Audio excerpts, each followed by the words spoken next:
Assalamualaikum warahmatullahi wabarakatuh.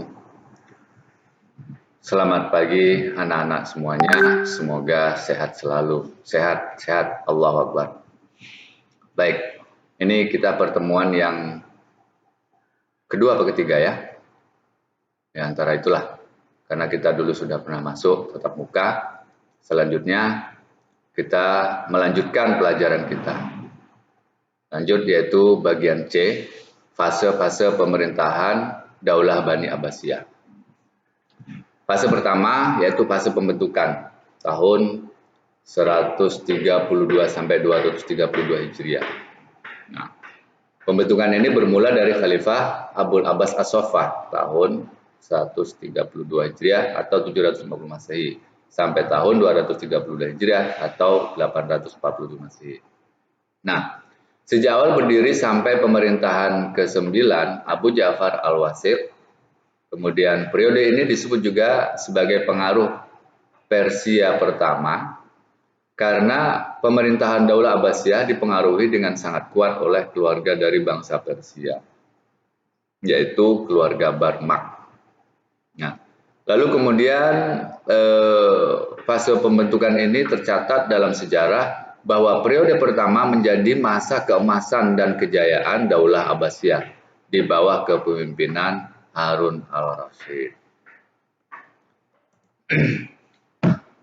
Nah, pada saat masa keemasan ini, sistem pendidikan yang maju berhasil membangun Baitul Hikmah, yaitu sebagai pusat pembelajaran dan peradaban ilmu pengetahuan terhadap yang terdapat perpustakaan, lembaga penterjemahan, dan penelitian. Nah, pada saat itu sudah berkembang semua. Kemudian ada juga lembaga-lembaga pendidikan lainnya seperti Kutab, Madrasah, Universitas Nizamiyah, Universitas Naisabur. Nah, kemudian banyak para pelajar dari Eropa datang untuk mempelajari ilmu dan peradaban Islam. Mereka datang ke Baghdad dan wilayah Abbasiyah lainnya. Jadi orang-orang Eropa itu datang ke Baghdad untuk belajar menuntut ilmu. Mereka belajar tentang Islam, mereka belajar tentang kebudayaan Islam dan sebagainya. Lalu kemudian fase yang kedua, yaitu di mana periode ini berlangsung tahun 232 Hijriah sampai 847 sampai 334 Hijriah. Nah, sejak Khalifah Al-Mutawakkil sampai berdirinya Daulah Buaihiyah di Baghdad dan pengaruh Turki pertama. Lalu kemudian juga fase kedua ini disebut demikian karena tentara Turki menjadi tentara Daulah Abbasiyah sangat mendominasi pemerintahan. Jadi pemerintahan itu didominasi oleh orang-orang Turki.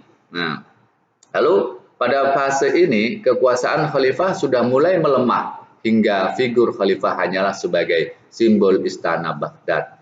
Disebabkan kenapa? Orang-orang Turki yang memiliki pengaruh di pemerintahan berbuat sekehendak mereka. Bahkan ikut campur dalam pergantian khalifah. Sehingga fungsi dari khalifah itu tidak begitu kuat lagi. Nah, peran khalifah bisa dikatakan hilang. Hanya sebagai simbol keagamaan bagi para pejabat negara dengan memberikan konfirmasi keagamaan bagi setiap kebijakan para pejabat. Jadi fungsi khalifah itu sudah tidak begitu kuat lagi. Hanya untuk memberikan hukum tentang kebijakan-kebijakan yang diambil oleh para pejabat.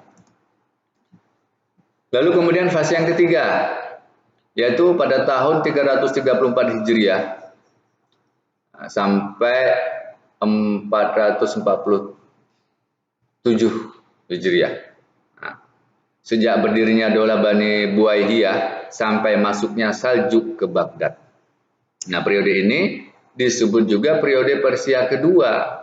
Kenapa disebut demikian? Karena pada waktu ini golongan dari bangsa Persia berperan penting dalam pemerintahan Daulah Abbasiyah, yaitu Daulah Buaihiyah. Nah, Bani Buaihi dia bergolongan Syiah, alirannya Syiah dari suku Dailami yang menempati daerah pegunungan di sebelah barat daya laut Kaspia, memegang peran penting selama hampir 1 abad. Jadi ini dikuasai oleh Bani Buaihiyah ya, yang bergolongan Syiah.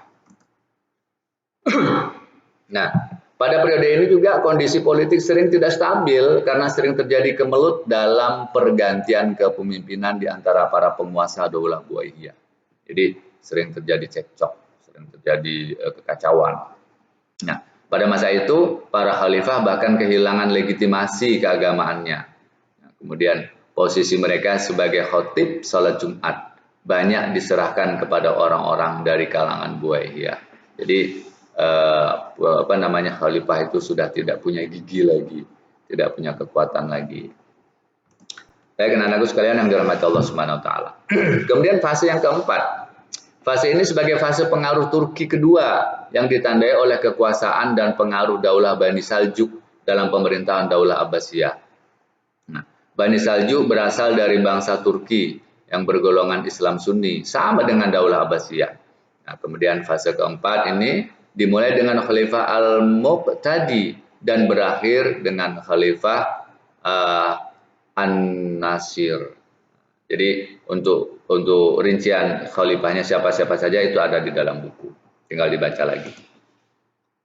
Kemudian fase yang kelima, periode ini tidak lagi dipengaruhi oleh pihak manapun. Namun kekuatan politik dan militer Daulah Abbasiyah sudah lemah sehingga kekuasaan mereka hanya meliputi wilayah Irak dan sekitarnya saja. Sungguh kasihan.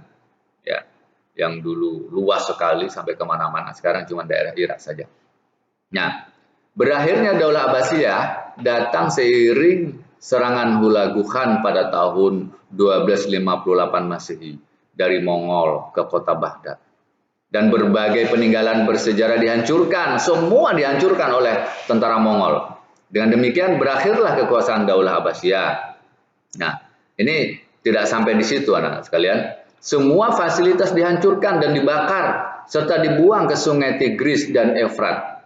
Sampai-sampai air sungai Tigris dan Efrat itu berubah menjadi hitam.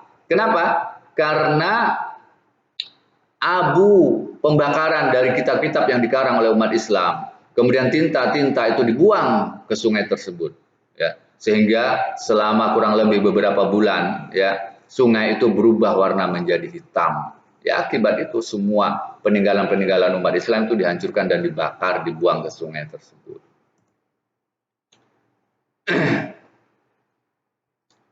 Nah, tidak hanya wilayah Baghdad yang diserang oleh tentara Mongol, ya. Kemudian pusat peradaban Islam di wilayah Andalusia juga diserang, tapi bukan oleh Mongol, yaitu oleh kerajaan-kerajaan Nasrani Eropa, yaitu Aragon, Castelia, Leon, dan Portugal dalam perlawanan Reconquista. Nah, kedua peristiwa ini melengkapi kehancuran peradaban Daulah Bani Abbasiyah dan Al-Muwahhidun pada fase abad pertengahan. Jadi dua serangan, yaitu tentara Mongol dan kerajaan-kerajaan Nasrani yang menyerang umat Islam pada saat itu sudah lengkaplah penderitaan hingga hancurlah umat Islam pada saat itu. Baik, itu saja anak-anak sekalian yang dirahmati Allah Subhanahu wa taala. Terima kasih. Assalamualaikum warahmatullahi wabarakatuh.